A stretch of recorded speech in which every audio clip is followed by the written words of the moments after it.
Thank you so much for sharing your Wednesday night with me for AfroEconomics Live. Yes, indeed, Maurice, it is AfroEconomics Live time. And AfroEconomics is created by Bryan Financial Group, a registered investment advisory firm that I established in 1995. Yes, Mr. Benta, in 1995. Thank you, Mr. Martin, as well, for being with me. Thank you, Dr. Williams. Thank you so much, Mr. Bozeman. We have people participating from across the country, just like Miss Carrie White, just like you, Barbara, just like you, Miss Walton, just like you, Mr. Benta, just like all of you who have called in and used the telephone. I appreciate you. I want tonight to be a discussion. If you raise your hand because you're in the webinar, and in the webinar, all you have to do to get involved on the webinar is go to afroeconomics.com into events and click on tonight's event. Behind me, I just have the information on the Black Health, Black Wealth. Also on the events calendar, it's going to be all the way live in September. So that's a little commercial about some more financial empowerment. But I'm bringing it through the 10th principle of AfroEconomics, Black Health and Black Wealth, because our wealth is so impacted by our commitment to having good health. There's just no way around it. So we're going to continue to work because AfroEconomics is based on 10 principles. Just like this article written in April 2019 by the Inequality Group, by the Institute for Policy Studies, the Ohio State University Institute, and then also a foundation called NCRC. And they did the article that we talked about, I don't know, it might have been a couple of years now, called The Road to Zero Wealth. They did that article and we talked about it. Now this is kind of an update because they heard me talking. I said, how can you come out with something that talks about the road to zero wealth and have such little suggestions on what to do? So instead of just allowing AfroEconomics to give them the solution, they went through the trouble, and I appreciate everything that they did. And they established 10 things of their own that they feel, but theirs is more policy-based. I sent you the link to the article so that you could download it. You know, theirs is more policy-based, where, of course, mine, AfroEconomics, the 10 principles are about, that's funny that it froze, and I was like, did you see that, Celia? No, okay. True, you will see it. It's like, whoa, like that was a good spot. If it's going to freeze you in a good spot. Like, hey, but the 10 principles for, you saw it, the 10 solutions to bridge the racial wealth divide. That article, Google 10 solutions to bridge the racial wealth divide. It incorporates a lot more policy because it's more politically connected. They're really involved with politics and all of the different foundations and how they're funding and how they're funded and everything. So it's more about helping the government create some policies, because there are many people that believe that the wealth gap is not going to go away until we create policy that will close the wealth gap. So here are their suggestions, and what I'll do, I will allow technology to help us. I'm gonna try. Look at this screen. I hope the screen doesn't have me frozen like that. But I don't want to share. There's YouTube. But I was going to share their 10 with you. But I'm going to go back out to Chrome, and then I will choose. If I have it on Chrome with their document up there, then it will probably do that. Here it is. So I'm gonna come back to you, and there it is. Ooh, See what happens when you practice things. Can you see it? He said, you might not be able to see it yet. But okay, so here's the front of the article, the bridge to connect or get rid of that racial wealth divide. So the 10 solutions, and I'm going to go down.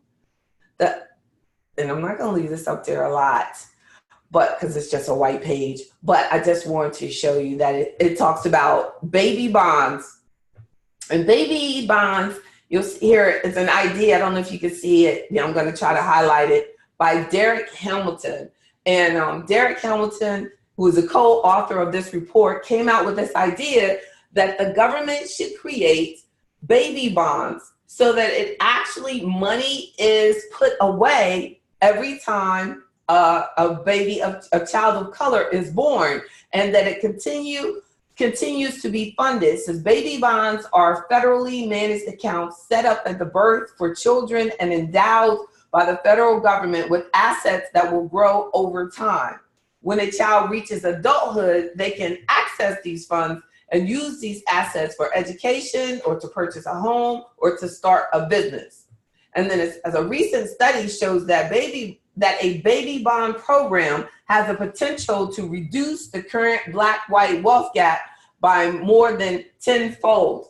So it will increase our wealth for the black babies, and I'll connect that to the first principle of AfroEconomics, which is about legacy. And it just kind of brings home the need that if the government never creates anything like that, we have to make sure that we take responsibility of knowing our steps that we take, how they can impact our child forever and as they go into adulthood. Because a significant portion of what's going to close this gap is what we leave behind for our next generation. Now, their second tip is guaranteed employment and significantly higher minimum wage.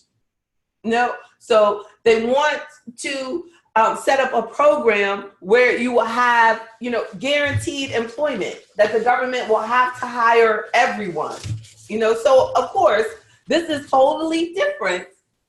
Their suggestions are totally different than AfroEconomics, where I am constantly hitting you with, we have to be financially independent, that we have to have that as our goal, that I have to be self-reliant. The second principle of AfroEconomics, that we have to do this on our own. Third principle, knowledge.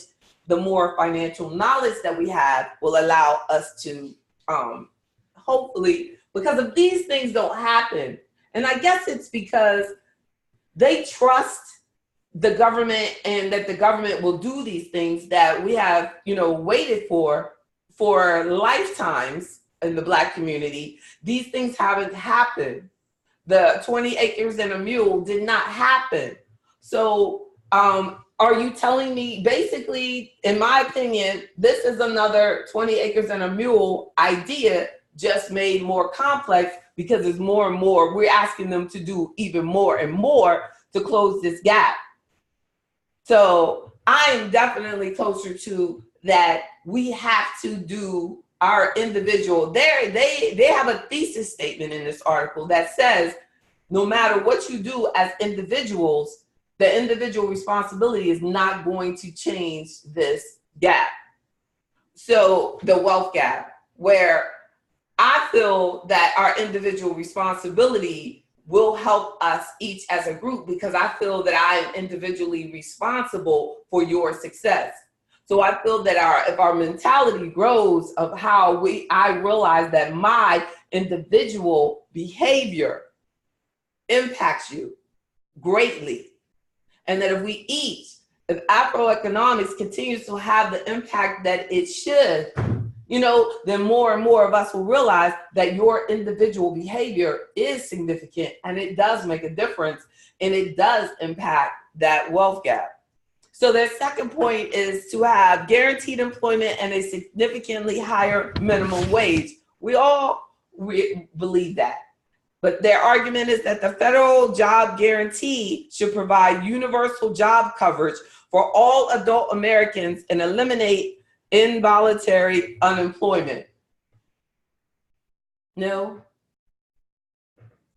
I would love to see that was more about entrepreneurship. You know, having more and more of us relying on the government for our livelihood, you know, as it does not increase our financial security, in my opinion.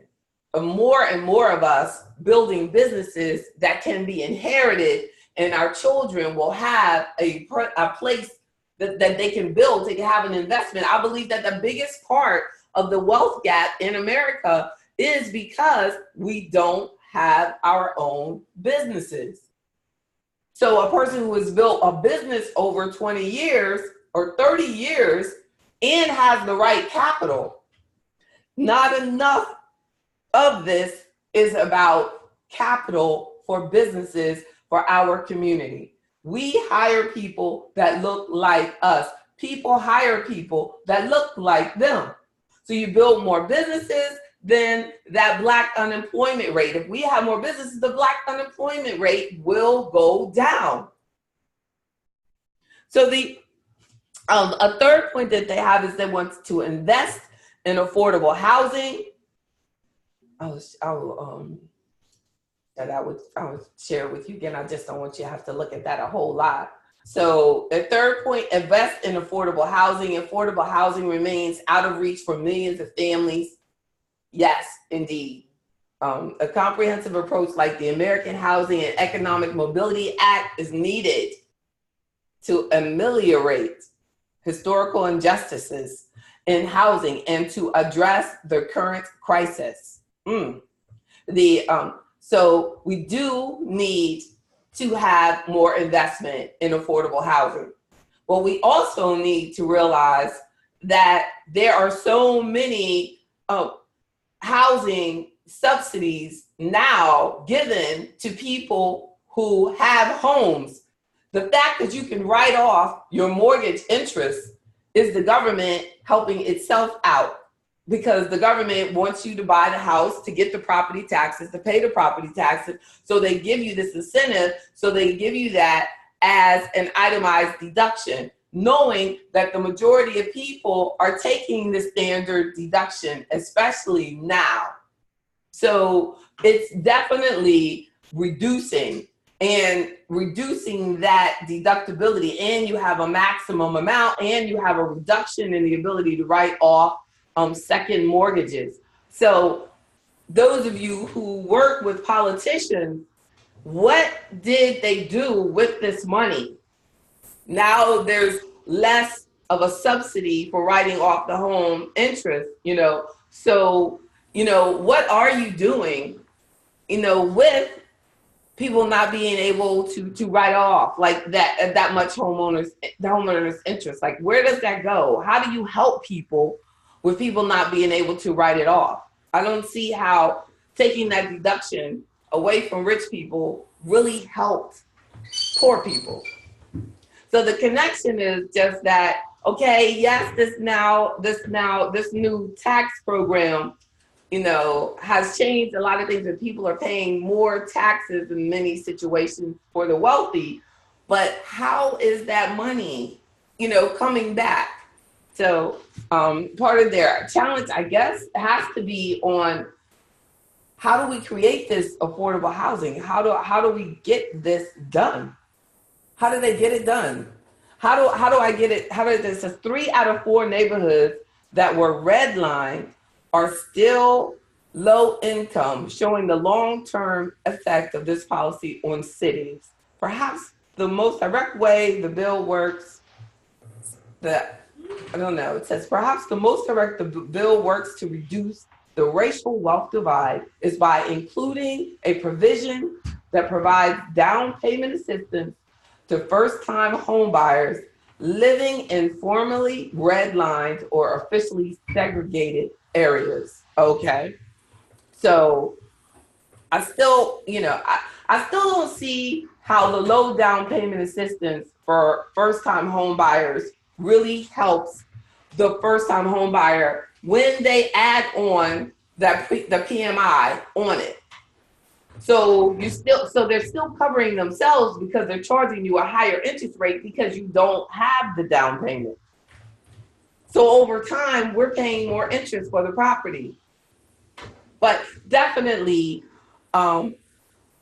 having more affordable housing maybe could help. It definitely would help, but I don't know how it would help with wealth development because the affordable housing in our neighborhoods, unfortunately, our neighborhoods aren't growing in value. So a big chunk of the cause of the wealth gap reduction and a black wealth has gone down. I'll be able to show you some of the graphics on that. So the black wealth, like over the last 20 years, is lower. And most of that is because our neighborhoods have not, their home values for our neighborhoods haven't gone up in the same as majority white neighborhoods. So depending so much on home ownership for our wealth development has created a lot. That's what they should do research on how much of our wealth gap has been created from us focusing so much on the residential real estate. So there also some Medicare for all as a wealth development tool of closing the wealth gap. We definitely all need to have healthcare coverage. As I said, black health, black wealth. We've got to have, and more of our money coming out of our pocket to pay these high deductibles on this Affordable Care Act, which really for many people has become unaffordable, especially if they run into an illness. I got more and more clients spending money out of their retirement accounts to cover uncovered healthcare costs. It says Medicare for all would remove the burden and stigma associated with finances at the point of delivery of medical care. That's not the problem, though. The finances at the point of delivery, everybody gets it for free. The problem is how you're ruining their credit when they can't pay that bill. Medicare for all would guarantee high quality health care as a human right, not a privilege. I know that's right. But can you make sure that you make sure the poor not only just have access, but are not robbed and their credit ruined because of the medical system? That's horrible. And there's also a suggestion of having postal banking. They're saying that people of color, look at this, people of color are particularly vulnerable to being unbanked, as our rural populations and our very young and elderly are also vulnerable to being unbanked. And it's suggesting that the postal system should be our way of banking, that we should have the number of unbanked families remains stubbornly high in this country, with the FDIC reporting that 10 million American families lack bank accounts. And that's going to help. This is one of the 10 to bridge that wealth gap. I wish I knew these people. I wish I knew what wealth was like. But we do need to bank, but you need some money to put it in the bank. So power, they broke it down into different sections, and then this one was like, I think, policy. The first section, programs, and then these fall under power. Significantly rise taxes on the ultra wealthy, and then turn upside down tax expenditures right side up. So we want to rise taxes on the ultra wealthy and then turn upside down tax expenditures right side up. Okay. Federal tax subsidies estimated at over $600 billion per year are currently skewed dramatically to ensure the wealthy are able to become wealthier. Shifting these tax expenditures towards wealth building programs for low wealth people, particularly those of colors, would have monumental impact. But I just want to know more details. And then The Congressional Committee on Reparations. This is part of process. Congress has considered the topic of reparations, but never created a formal commission. So they still have this committee. John Conyers and Sheila Jackson proposes to create a commission to study the issue. Aren't we lucky? And I guess that was like why that meeting was on television, talking about, us. So let's just see how that happens. I would like to see how my family getting my owed money, my reparations, I want to make sure, how is that going to adjust my wealth? Because I know, anyway, we have to make our own personal attack of this. We have to protect ourselves personally. I think too many Black people have come, worked, and died for us to really think that reparations, that is going to be the way that our children's lives will be better. And because we're gonna have to take steps. My daily thought is about the next generation. Every AfroEconomics is about the next generation. That's got to be our total emphasis of how we're going to close the wealth gap. Is we're going to make sure that our children do not start their lives as poor as we were. An improved data collection of race and wealth. And then a 10th point is racial wealth analysis. Wow, like I don't know, y'all, but this, they probably have millions and millions and millions of money, that has gone into supporting this on how this is going to close the wealth gap. So Mr. Bozeman says, yes, government policy is definitely guilty in creating, supporting, and perpetuating the racial wealth gap. That book, Capital in the 21st Century, a 2013 book by French economist, showed that so strongly that white people ran away from it. But we don't even need, we don't need that book to be proven. I just feel that the biggest, challenge is that we live in a country that has issue with something that we can't control. The majority of people have issue with our color. And certain stereotypes that are about our color do not work to our advantage. So we're dealing with that. When someone was saying my skin is my sin, that so sad to see now even another generation, because of the political situation and everything that is being shared. Amen to you, Mr. Bozeman. That everything that is being shared politically right now, we have yet another generation that is exposed to racism. And after the last 10 years or so, they were trying to convince us that racism had disappeared. So if anything, I thank God for this opportunity for us to wake up, because you have no idea how many Black people don't understand the necessity of AfroEconomics. Ms. Cotman said she thinks that we lack strong leadership. Yeah, and I think that we lack leadership that's not politically based.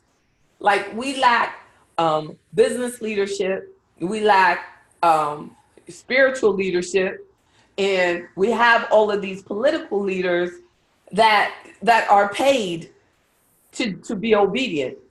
And I don't think that our leadership can come from people who are paid, to make sure that everybody is happy.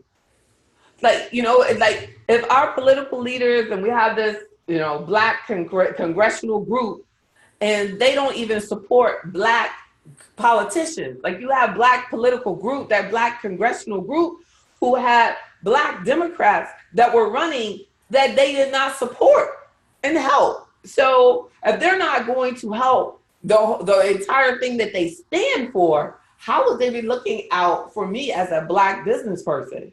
How can we depend on them to help our businesses grow, you know, when they have supported the fact that it's not important to make sure that Black people continue to get considered for the government contracts?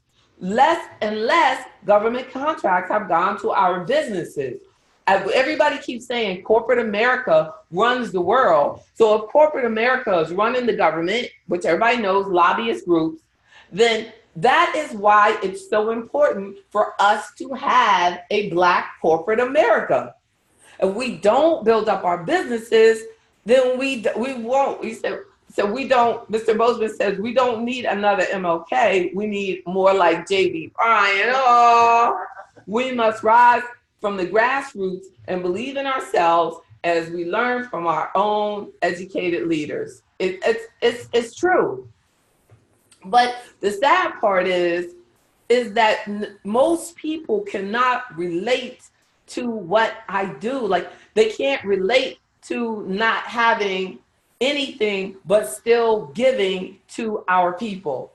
Like, they have this where when I'm rich, when I'm like Jamie Foxx, I'll help Black people.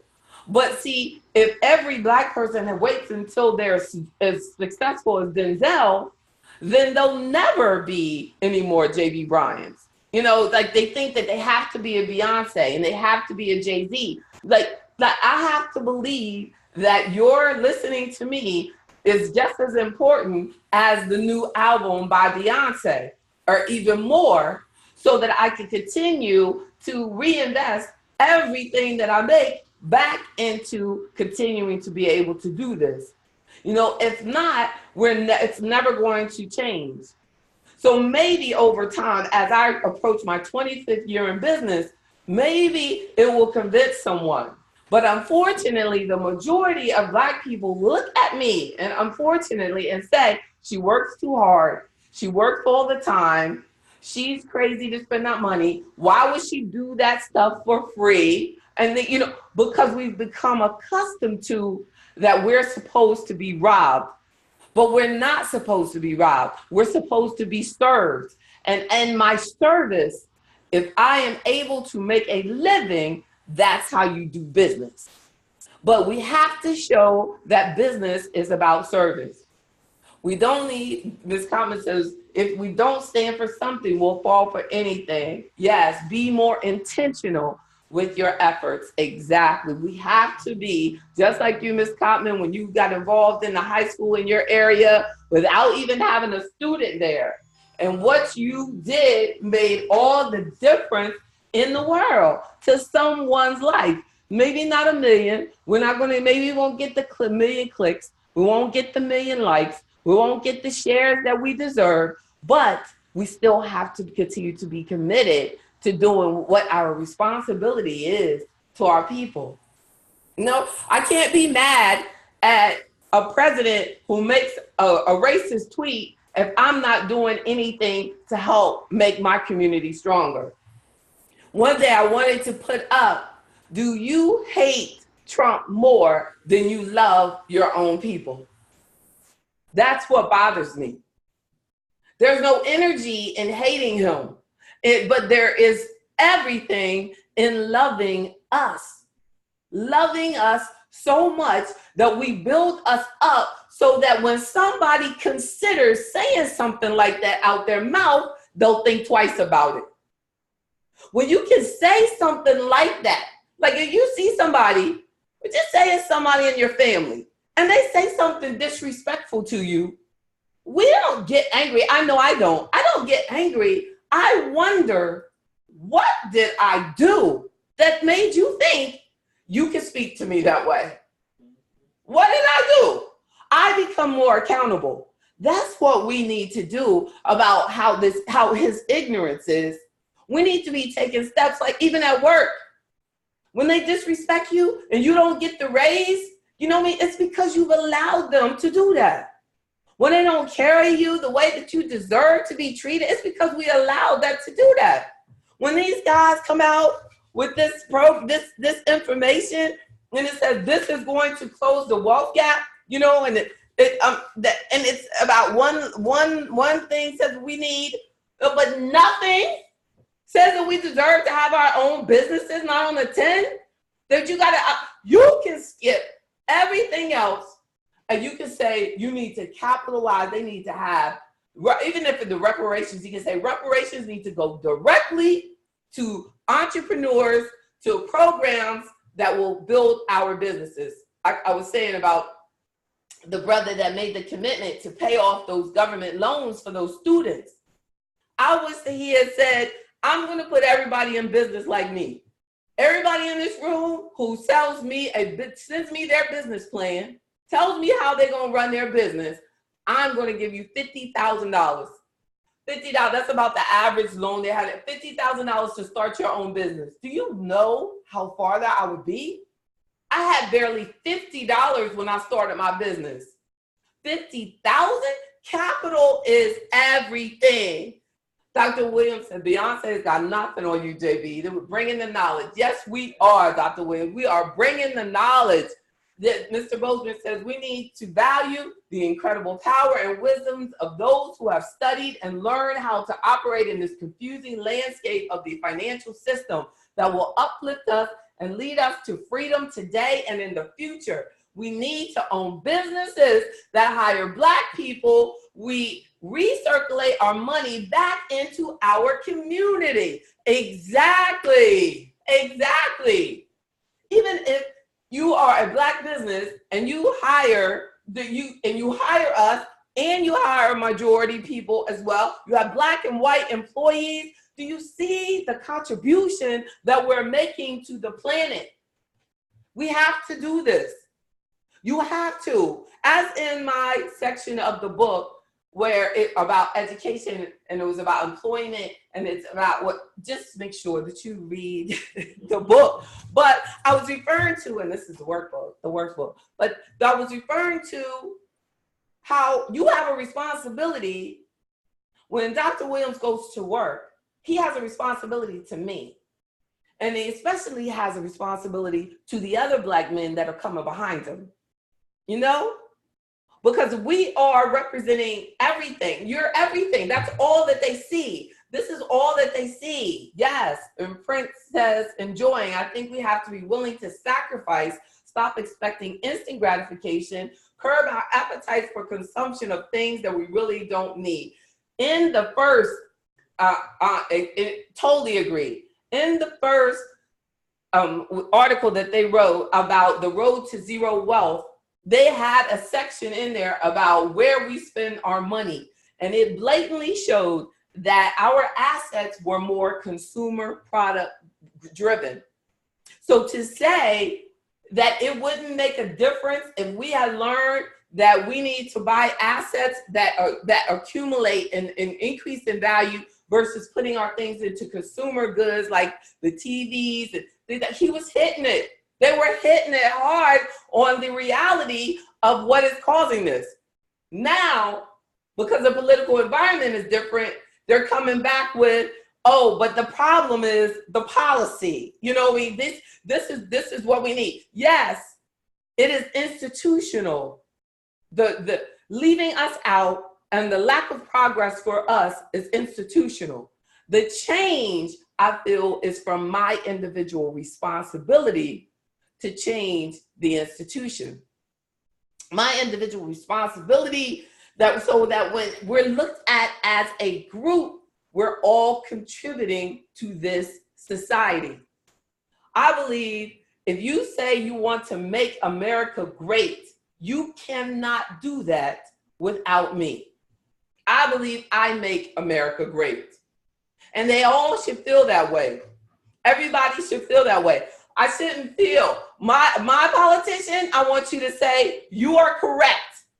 You want to make America great, then you know that it will be at its best by using the brightest among us, by using us, by increasing the programs available in our inner cities, by making sure that our children learn about computer engineering, not just coding, that they learn about all of their career options in this world, that they have access to affordable training and education, and that we give that to each other. But so I agree that the article that I shared, that these 10, have some, some ideas for you. But I also agree, that we have a responsibility to make sure that you learn your AfroEconomics principles, that legacy, self-reliance, organization and planning, knowledge, integrity, including God in all our financial situations, is vital too. Review and accountability, entrepreneurship, the 7th principle, having credit confidence and building it up helps us as entrepreneurs and as individuals.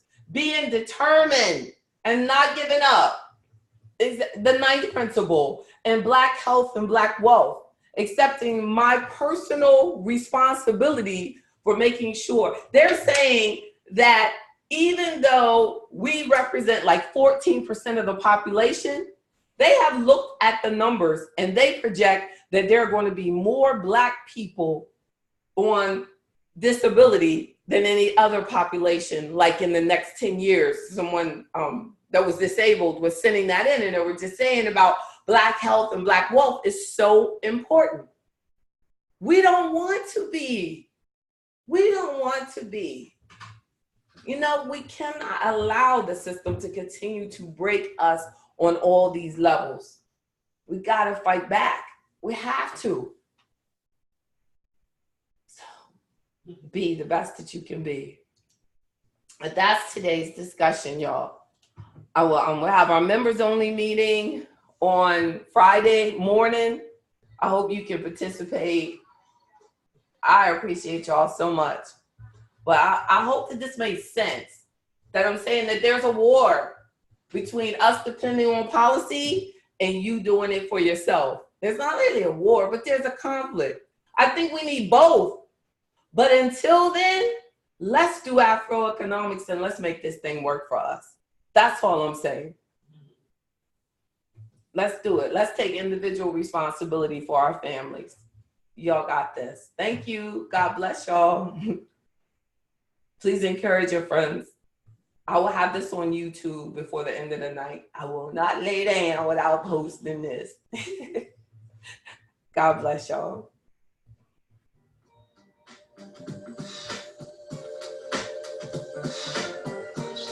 Check out Black Health and Black Wealth. Thank you, Mr. Bozeman. Thank you, Dr. Lance. I appreciate you. I really do appreciate you. Thank you. God bless y'all.